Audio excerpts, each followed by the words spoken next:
No dia 30 de janeiro de 1649, um homem de 48 anos pôs a cabeça num bloco de madeira e esperou a machadada que mudaria o curso da história britânica.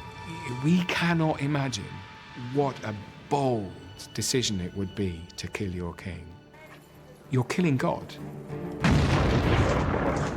A história da queda do rei Carlos I é uma batalha entre dois homens que acreditavam que Deus estava do lado deles.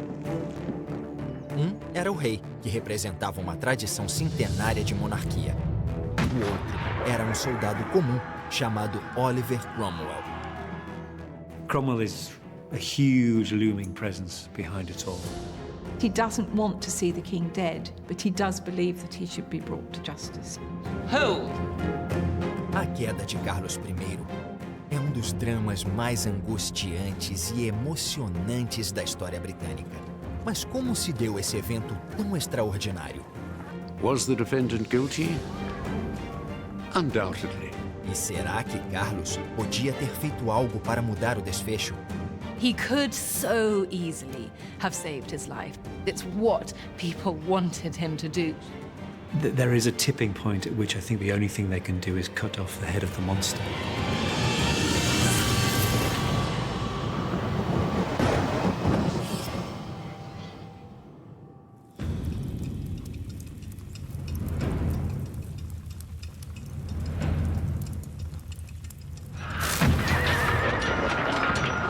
Em 17 de agosto de 1648, uma guerra civil brutal de 6 anos estava prestes a atingir um clímax sangrento. These were brutal wars. Hundreds of thousands of people died.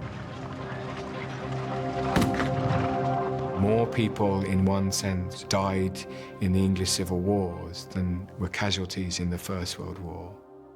It split the nation. Em Preston Moor, dois exércitos poderosos se enfrentaram para decidir o destino da nação e de seu rei.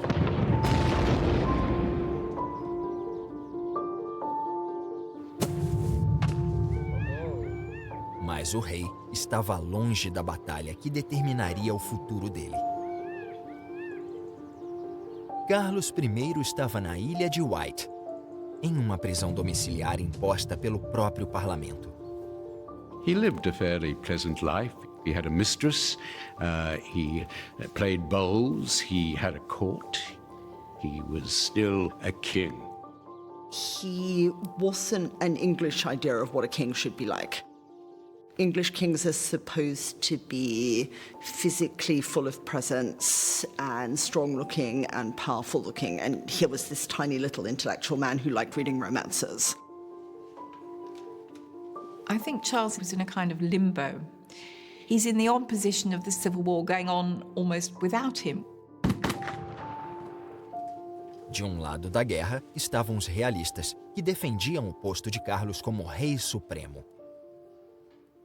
Do outro estavam os parlamentares, que achavam que o rei tinha poderes demais.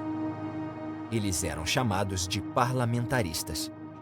At the core of the war is this fight over what kind of governance there ought to be, and the view on the one hand, the royalist view, that the king is accountable to no one and that his will can be law, and on the other hand, the republican view, which is that the king ought to be subject to the will of the people.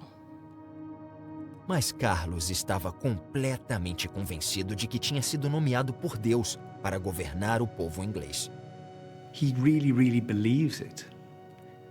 From birth, he believes it completely, which really makes him a fanatic. There's this fairly stubborn integrity, I think. He knows who he is, he's appointed by God, and he's going to do the right thing as far as he's concerned. Mas o comandante do exército parlamentar também achava que Deus estava do lado dele. Trata-se do soldado Oliver Cromwell. There's a sort of rough quality to him, this rather uncouth, shouty man with blood on his collar from his shaving cuts. I mean, he's a gentleman farmer, and he goes from being a gentleman farmer to perhaps the greatest general we ever had. He has this very strong sense of having been chosen himself. by God to revenge the appalling atrocity that he sees that Charles has brought on the people. And this was a man who believed in providence, in divine providence, that God manifested his intentions through the result of battles. Cromwell strongly believes, and has encouraged his entire army to believe, that they are fighting a war inspired directly by God, a war that we might associate more with the Islamic world now. O exército de Cromwell era o mais temido e venerado das forças parlamentares. Era chamado de Exército de Novo Tipo. Cromwell was a very good soldier. Not somebody who was just a good tactician, but somebody on the battlefield who could lead people into victory. So you can imagine wanting to die for Cromwell. I'm not sure I'd want to die for Charles I. A batalha durou 3 dias, mas um lado se saiu muito melhor do que o outro. Nessa batalha, os parlamentaristas venceram a guerra. Com a vitória, o exército de Cromwell tinha a chance de levar Carlos à justiça. The New Model Army were about as enthusiastic about Charles as you would expect, say, the British Army in 1945 to be about Hitler. Mas, para o horror de Cromwell, alguns parlamentares queriam negociar um acordo para Carlos se manter no trono.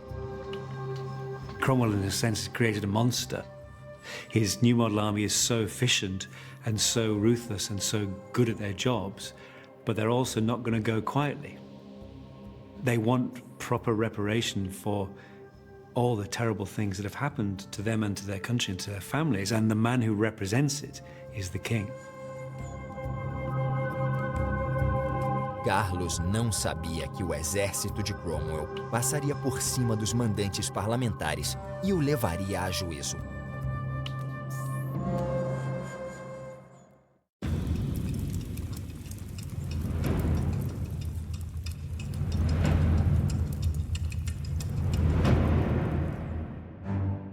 O exército de Cromwell tinha ganhado a batalha decisiva da Guerra Civil Inglesa, mas agora estava num conflito letal com o parlamento e o rei para decidir se Carlos continuaria no trono. There is absolute distrust from the New Model Army to Parliament, and from Parliament to the King. A única opção de Cromwell era deixar o parlamento agir. E eles fizeram várias negociações na Ilha de Wight. Carlos e os líderes parlamentares tiveram uma discussão acalorada. Eles devolveriam o trono de Carlos se ele abrisse mão de alguns poderes. Mas o rei não era do tipo que desistia fácil. The stubbornness of Charles I is something you come across in every account of him, every person's meeting with him. It must have been so frustrating to have to deal with a man like that. And yet, you have to admire the fact that his convictions were so strong. He believed that God was on his side. That was what his father had taught him. That was how he'd lived his life. He's a very slippery man. Charles, I think, had that quality in the sense of being able to completely convince people that he meant what he was saying. And then as soon as the door was closed, he just said, "No, I'm not doing that." As negociações se arrastaram por semanas. Enquanto isso, Cromwell e o exército dele ficaram tão frustrados que resolveram fazer algo extraordinário.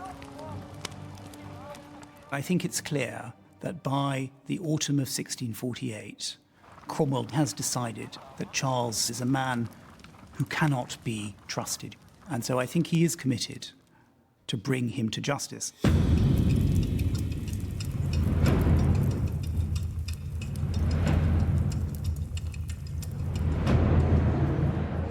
O fato se deu nos fundos de um pub londrino, onde a paciência do exército de Cromwell tinha chegado ao limite.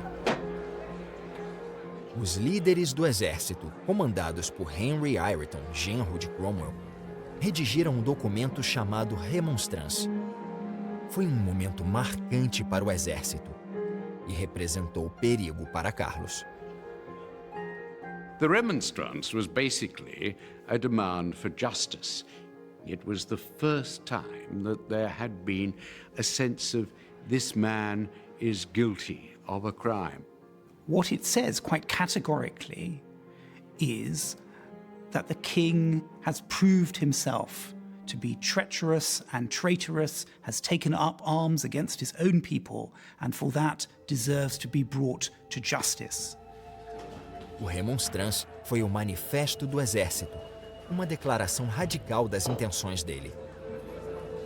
Além de reduzir os poderes do rei, eles queriam levá-lo a juízo. Para piorar, o documento contrariava os líderes do parlamento, ao qual supostamente eles estavam subordinados. Once that remonstrance is printed, little pamphlets were distributed, bought, read in coffee houses, debated in churches. So the army is appealing as a political force as much as a military one. Contudo, preso na ilha de Wight, Carlos parecia despreocupado com a ameaça iminente de Cromwell e do exército dele. No dia 30 de novembro, um grupo de homens chegou com cavalos e um barco e ofereceu a Carlos a chance de fugir. Ele não aceitou. Até hoje, os historiadores tentam entender o porquê. One thing that we can be sure of is that he was a man possessed of a great sense of his own importance, and so he was not interested in scurrying away in the middle of the night. And of course, that comes from a position of extraordinary arrogance on his part, the idea that it would seem very kind of low down and below his dignity to escape. He was profoundly anxious that something would go wrong if he tried to escape. And it's clear from some of his conversations later on that he is worried that he's going to be assassinated, that he'll be killed in a hole somewhere. Perhaps he still thought at that stage that the negotiations with Parliament would bear fruit and that he didn't even need to try and get away. Carlos tinha motivos para estar confiante. No início de dezembro, ele estava prestes a fechar um acordo com o parlamento que permitiria a permanência dele no trono.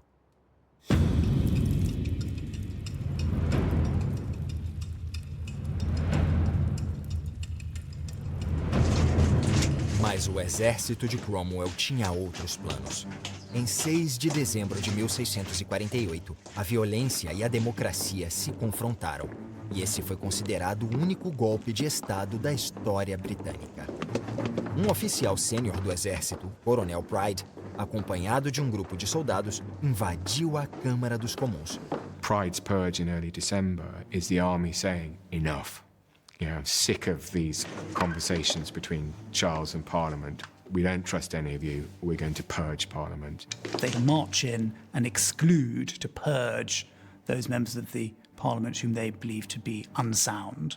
They stand at the door of Parliament with a list that's been drawn up and say, you're in, you're out.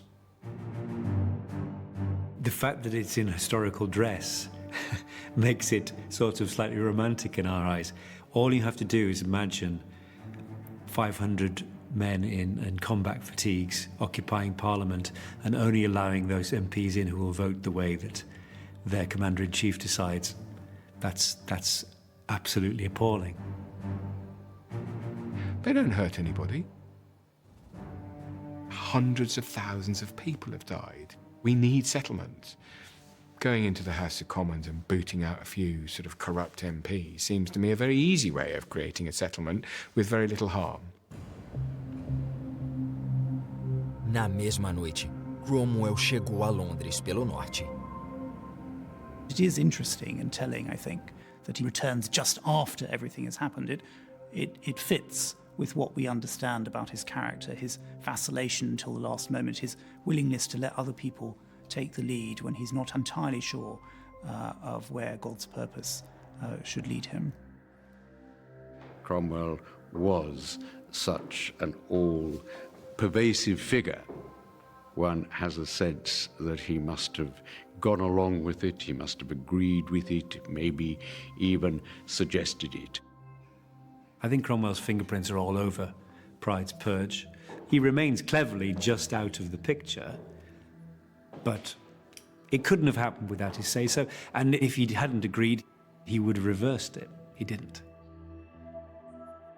O parlamento estava à mercê do exército de Cromwell. A negociação entre Carlos e os líderes parlamentares foi suspensa e o destino do rei estava nas mãos do exército.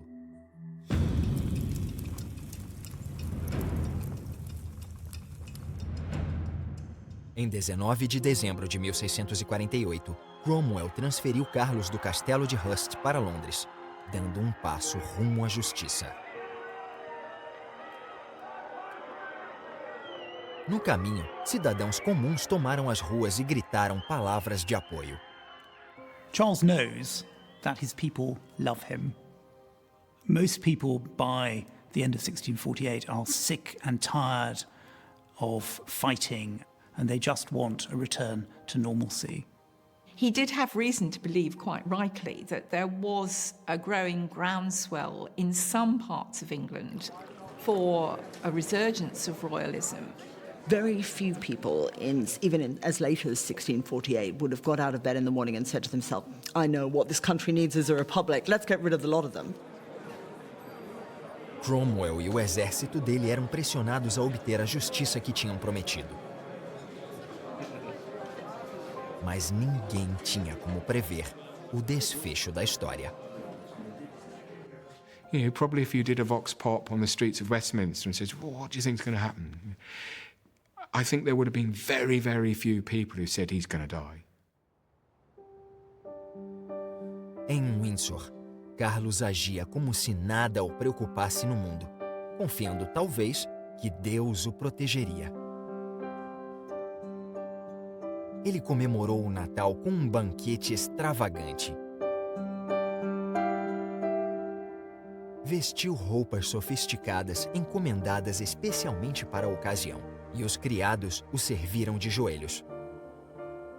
He's in an extremely precarious position, and there he is, feasting away on Christmas Day in the most kind of lavish and kingly and apparently unconcerned fashion. And I think that this can probably put down to this fundamental failure to understand the seriousness of what is happening to him. I think rather than being a silly man, he was actually a man who was so absorbed in the story that he was telling himself that he didn't notice anything that was going on around him. Maybe Charles just loved Christmas. I think it has all the classic symptoms of total denial. He has to have been much happier. You know, it's his own space. The king's back and everything looks good.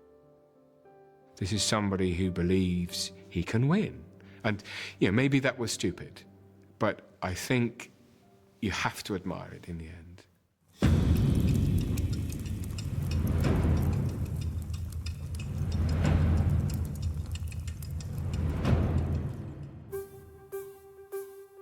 No final de dezembro, no jogo mais perigoso da vida dele, Cromwell fez a situação chegar ao clímax. Ele e os outros líderes do exército votaram pela continuação do julgamento de Carlos. Imediatamente, a Câmara dos Comuns preparou um tribunal para julgar o rei. I think the mood was enormously nervous. Everyone did not know whether this would work or not. It had never been done before. Where are you going to do it? How are you going to do it? Who's going to do it? All of these things suddenly come as a massive shock. The idea of legally putting a king on trial, that is the most extraordinary, aberrant thing. It's the kind of thing that I think is equivalent to, I don't know, to taking the sun out of the sky or something. It's that crazy, it's that extraordinary. There is no framework for it whatsoever. The lawyers were tearing themselves apart. I mean, on a very basic level, how can you find someone guilty of treason when they're the monarch? Cromwell's lawyers quickly found a way round that. They said, of course, a king can be tried for tyranny, which is the sort of crime that kings can commit. Mas será que Cromwell já tinha decidido que o rei devia morrer? Cromwell is not profoundly opposed to Charles the man. He thinks he's bad, he thinks he needs reforming, but he doesn't set out to kill him. He would still have preferred a settlement, but he came to see that it was going to be impossible to settle with Charles because Charles wasn't willing to make any of the concessions that would have made a settlement work. To view Cromwell as a murderous tyrant, I think, is absolutely wrong. He doesn't want to see the king dead, but he does believe that he should be brought to justice. Cromwell e Carlos ficariam cara a cara num julgamento tão perigoso que só um deles sairia vivo.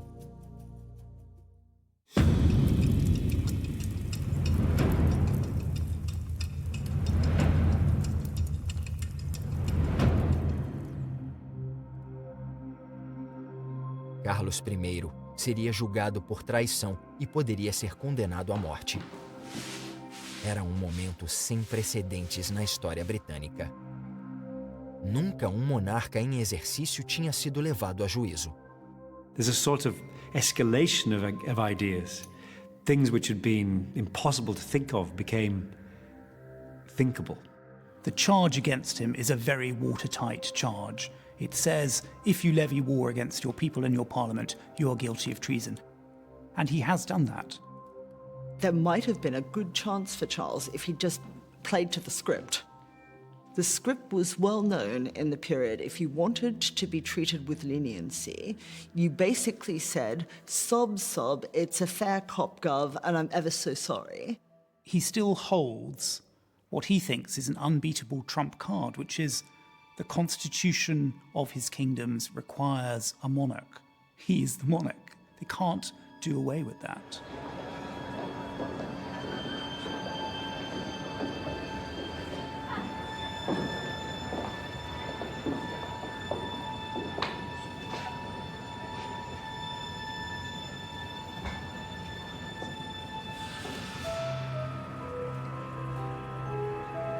Carlos seria julgado por 68 juízes e um promotor. Não haveria ninguém para defendê-lo. Apenas ele mesmo. Westminster Hall was packed with thousands of people. And, for Charles, who is used to having, if you like, a gap between him and those normal people, those crowds, it must have been very traumatic. He must have been a very impressive figure to all those people who were suddenly realizing they had their king on trial for his life. He was heavily bearded at the time, and he refused to have a parliamentarian barber near him with a razor. He's got rather tatty wooden chair to sit on, not a throne. He's possibly had a bit of abuse from the soldiers blowing smoke in his face. He had no close supporters. He was a man very much alone with his dignity and with his kingship. Cromwell acompanhou todos os passos de Carlos. Ele também tinha tudo a perder. Their legal foundation was so shaky that at any moment it could tip. And you think the men who are guarding the king might just say, no, he's the king, and go and stab Cromwell.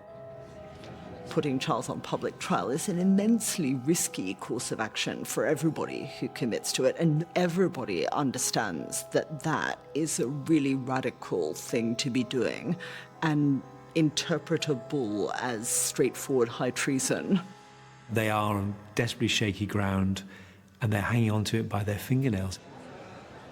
Quem conduziu o julgamento foi John Bradshaw, presidente do tribunal.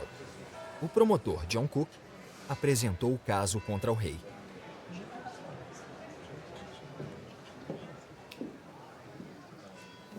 My Lord President. Hold. My Lord President, according to an order. Hold. The king picked up his cane with the silver tip and banged him on the shoulder, said, "Hold!" My Lord President, according to an order of this High Court to me, directed for this purpose.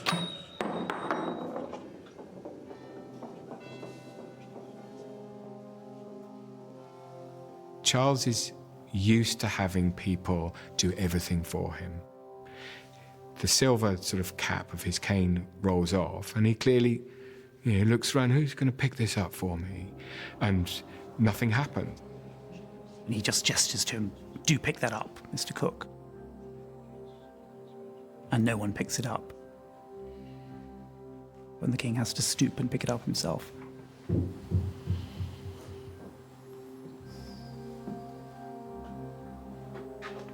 If Cook had automatically picked it up, that would have been the end of the trial, the king in command again. But he didn't. And the king, in front of his subjects, had to bend down at the barrister's feet and pick up the silver tip. And that symbolized the bending of the king to the law. He is not in that place and at that time anymore a ruler of men. He is the prisoner of the court. Por fim, John Cook leu a acusação contra Carlos. I do. In the name and on behalf of the people of England, exhibit and bring into this court a charge of high treason and other high crimes, whereof I do accuse Charles Stuart, King of England, here present. How do you plead? De início, houve silêncio.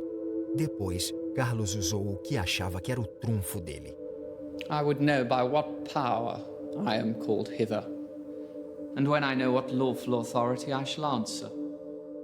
His attitude is one of as much contempt as he can muster. When the charge is read out, accusing him of treason and treachery and murder, he rolls his eyes.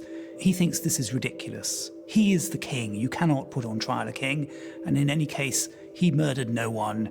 He did not levy war against anyone except to defend himself. He was really incredulous of what was going on about him. He honestly didn't recognize the legitimacy of this court, and therefore he was not going to engage with it. Refusing to subordinate yourself to the court that's about to try you for your life is not the wisest course of action. It's a brilliant strategy for him to deny the authority of the court. Brilliant at the level of denying his adversaries his acknowledgement that what they're doing is in any sense right. It's what my grandmother would have called silly cunning. It looks like a smart move, but actually the consequences are really disastrous.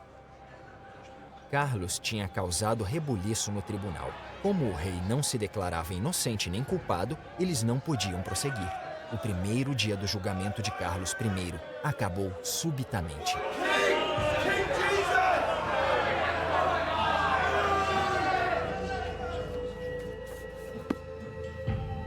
Mas será que o destino de Carlos já estava selado? E tinha sido selado assim que ele entrou no tribunal? It's absolutely a show trial. It's the implementation of what the army has been calling for publicly for months. The point of the trial is to air the army's case against Charles, that he's committed treason against his own people. They want to bring the king to justice and do away with him. So many historians are so ignorant, both of the law and of the religious obsessions of the Puritans. A show trial is a trial that is rigged from the outset. This trial wasn't. Charles had many opportunities to save himself. He didn't take them.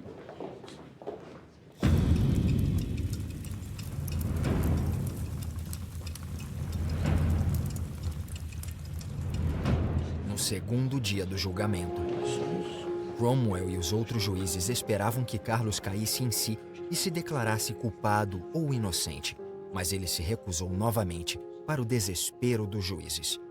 They still leave the door open. If you repent, they say this 3 times, if you repent, we can work with you. And Charles continues, he's a one-trick pony by that. But I don't recognise the authority of this court. I say, sir, by your favour, the Commons of England was never a court of judicature. I would know how they came to be so. He doesn't really give straight answers. He doesn't defend himself. He just says, you have no right to try me. I do not recognize the authority of this court. And it becomes rather frustrating. How do you plead? I will answer the same so soon as I know by what authority you do this. In ordinary criminal trials at that time, you didn't enter a plea. They pressed you. Big rocks were put on your chest until you either agreed to plead guilty or not guilty, or your chest caved in and you died. So rather than subject the king to that, of course, he was tolerated. He behaves as a king should do in circumstances like this. He is faced with a completely unprecedented, illegal attempt to try him as the head of state. So he treats them with disdain.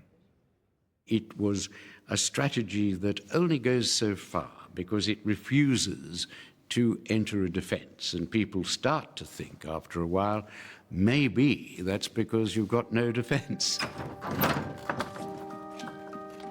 Até então, Carlos tinha executado o plano com perfeição. Ele tinha se recusado a aceitar a autoridade do tribunal, até cometer um erro grave.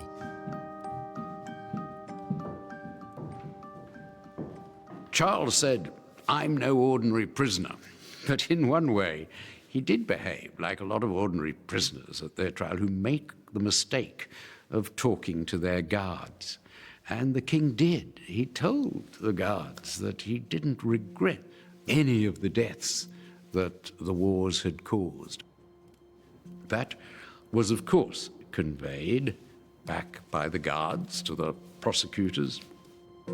From the soldier's perspective, this is absolutely, dynamite and just shows this is a man of blood. He does not care about his people. It made them realize that despite the crimes that could be proved against him, he had no regrets. And I think that really was the turning point of the trial.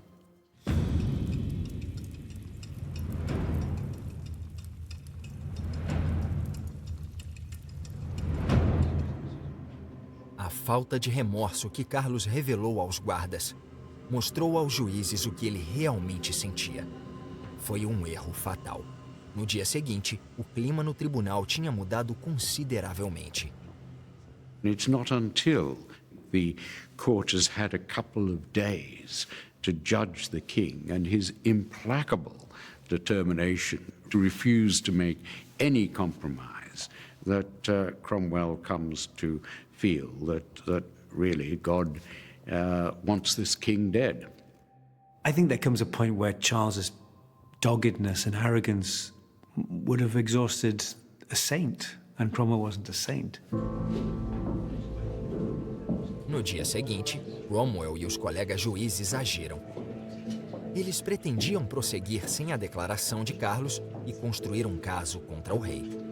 Durante 2 dias, o tribunal chamou várias testemunhas que deram provas de que Carlos tinha cometido crimes de guerra. They'd collected all this evidence of the king ordering his troops to torture people, ordering civilians' homes to be burnt, which was the crime of pillage. Well, what could be more clear than that? That Charles had willfully prolonged the civil war and been responsible for considerable loss of life and very nearly the utter ruin of his kingdom, I think is undeniable. Carlos não foi convidado para ouvir as testemunhas. Foi obrigado a permanecer nos aposentos dele. Still at the core of his belief, I'm king. They're not going to kill the king.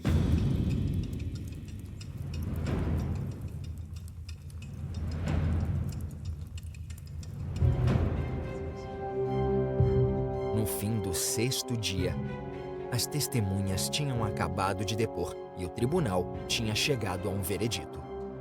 Carlos não tinha declarado nada. O resultado foi o esperado.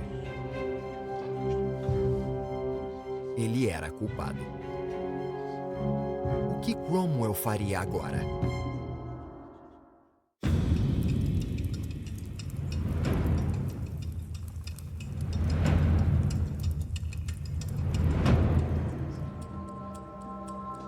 O rei Carlos I tinha sido levado a juízo pelo próprio povo, acusado de tirania. O tribunal o considerou culpado. Só faltava anunciar a pena ao rei, mas mesmo assim, Carlos ainda podia decidir o próprio destino. By the final day, Charles has refused to acknowledge the court. He's insulted it.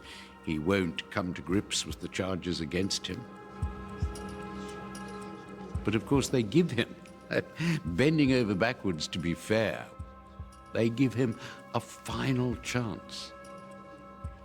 Even at that last minute, if he'd stood up and said, I'm sorry, I personally believe they would have compromised. Rather than sort of doing anything gracious, he tries to buy more time. I desire to be heard, and I hope I shall give no occasion of interruption. You may answer in your time.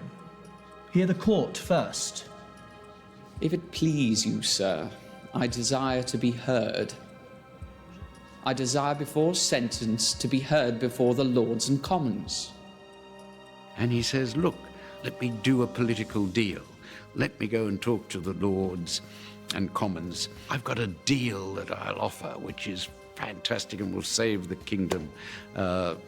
They don't buy it.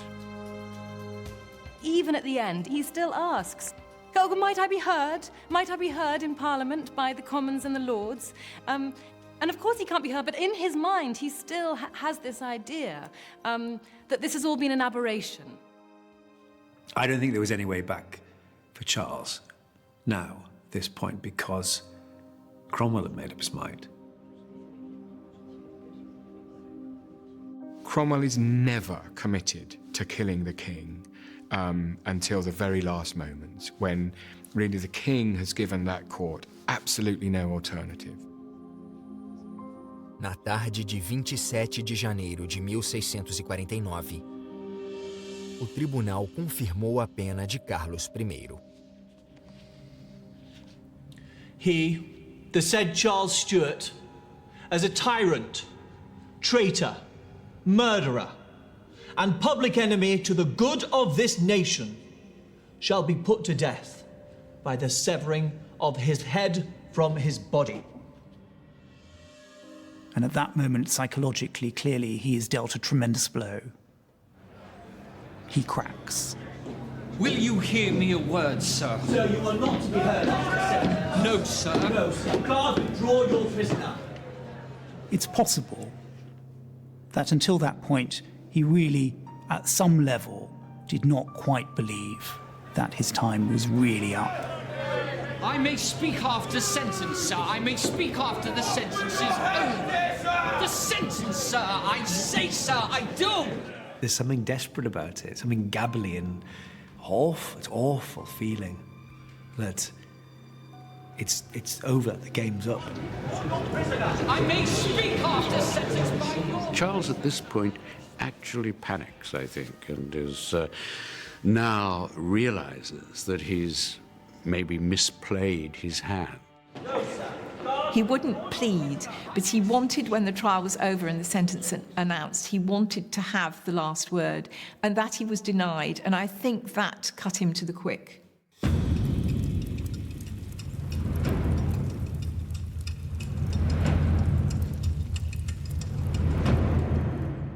Mesmo assim, o destino de Carlos ainda era incerto.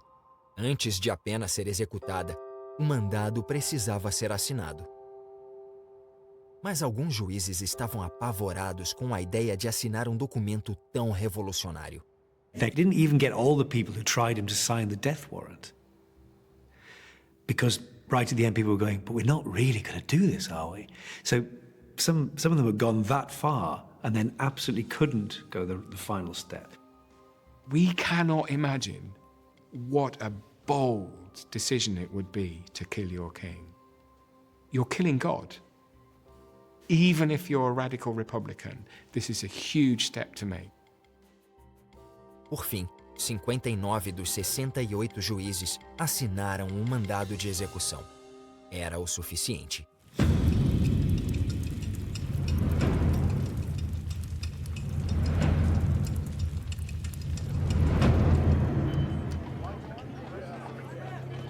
Em 30 de janeiro de 1649 foi um dia muito frio. We know he asked for 2 shirts because he was worried that it was so cold that he would shiver, and he was concerned that people would think he was shivering with fear.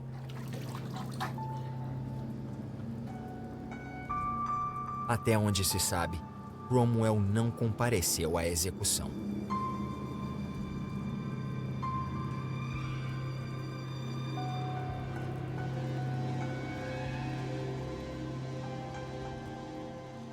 Charles was led through the banqueting hall, which was, built by his father with an extraordinary painting which still exists of his father rising to heaven. They erected a scaffold outside, and he stepped through a window to a huge crowd, all of whom must have been very used to the idea of public execution, but nothing like this.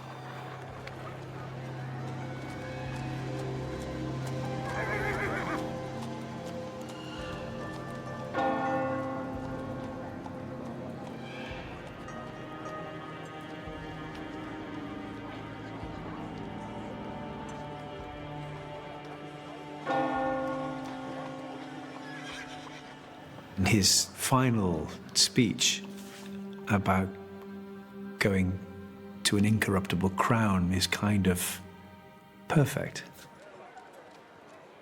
I go from a corruptible to an incorruptible crown,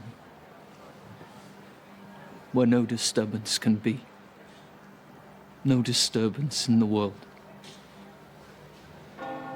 Even though he doesn't speak out loudly, that's irrelevant. He knows that his words are for posterity and that those who hear them will communicate them.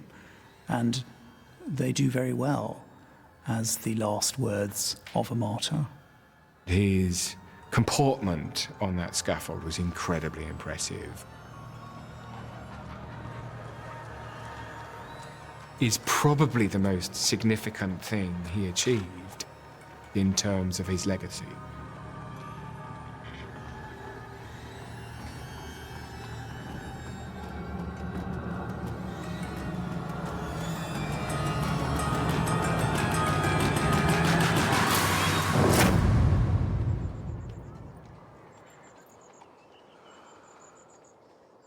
And then there was this terrible cry from the crowd. An exhalation, I suppose, of that breath they'd been holding.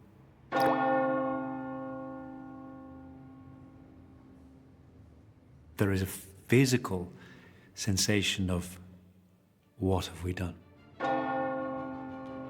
When the act was done, I'm sure Cromwell felt that there would be a better future for England and the English people. Talvez Cromwell tivesse razão, mas não foi como ele tinha planejado. Apenas 11 anos depois, ele estava morto. A República tinha acabado e o primogênito de Carlos estava no trono.